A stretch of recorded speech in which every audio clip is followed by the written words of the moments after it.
As a paladin, would you like it if your oath was to work hard, but party harder? Well, maybe the Oath of Revelry Paladin is the right subclass for you!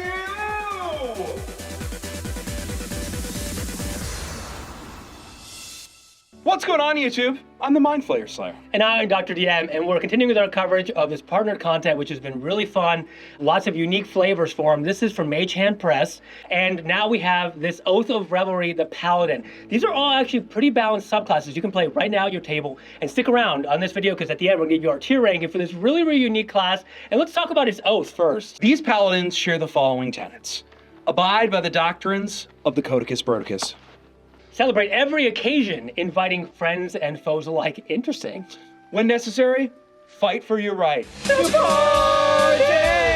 Yo, that's sick. How could you possibly break those oaths? It's impossible. Okay, and let's see what this paladin gets at level 3. Oath of Revelry spells. The magic of your oath ensures you always have certain spells ready. When you reach a paladin level specified in the Oath of Revelry spell table, you thereafter always have the listed spells prepared. Charm Person, Hideous Laughter, Enhance Ability, Hangover. This is a new spell from Valda Yes. Spire Secrets.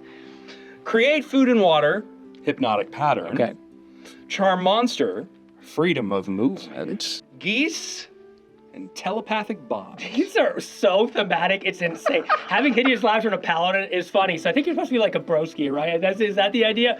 Hangover, that's great. My Dudicus, Broticus, Dudicus. Great food and water makes sense. You definitely gotta make sure you're hydrated in one way or the other. Charm Monster. Hydrate, don't hydrate. My dude broski. Oh, this is so My brotato. fun. Okay, and Geese is probably a good way for you to try to get everybody to join your order of the frat house. So. You're totally right, my guy. Oh my God, I see you, bro. All right, and then level 3, you get Conjure Drink. As a magic action, you spend 1 use of your channel divinity to conjure a number of mugs filled with frothy ale up to your charisma modifier, excuse me, which appear in spaces in 30 feet of yourself. So you can have it appear in somebody else's hand, like at a tavern or something.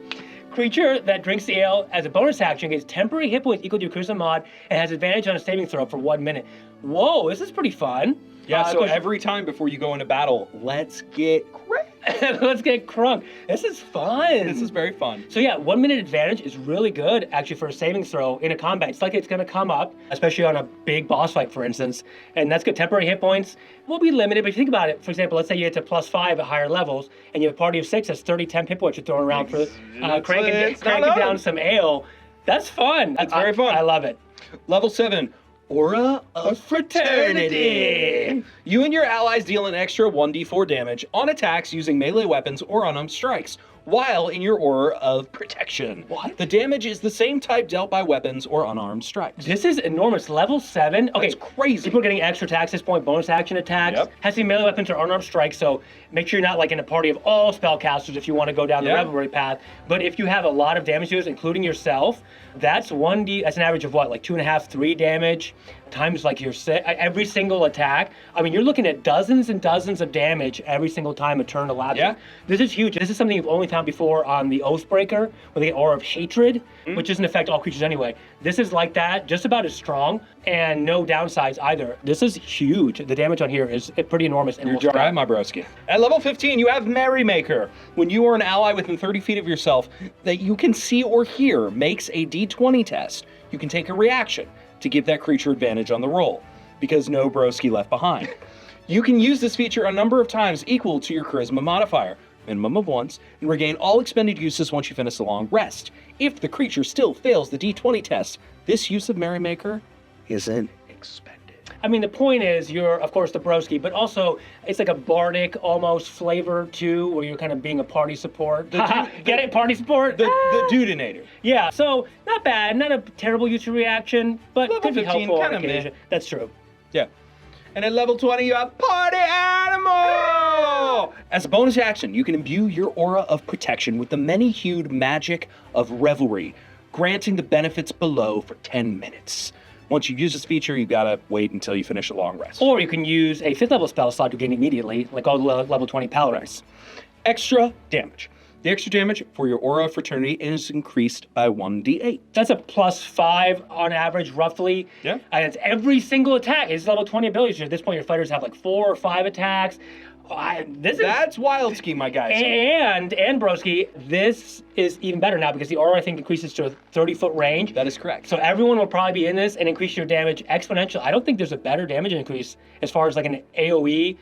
This turns you into like a bard almost. In a lot of ways. Heroic Inspiration. At the beginning of each of your turns, you can give Heroic Inspiration to one ally within the aura. Oh my goodness. Wait. Tossing it around. Okay, and this stacks with extra damage, so that you don't have to take that away to give this. So you're doing a bunch of stuff every turn, and there's more.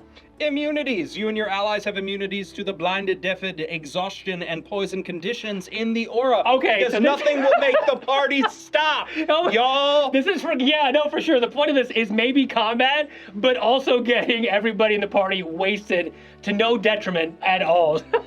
Get riggedy wreck. Okay, just for our Fraternity alone and the level 20 version of it, that power spike is enormous. I can't undersell how strong that is, giving everybody in your party increased damage. Your DM will have to contend with that in a very serious way. Yeah, I'm gonna be like having to give this like an S+ by dudes. Totally. Like it's absolutely deuteronic.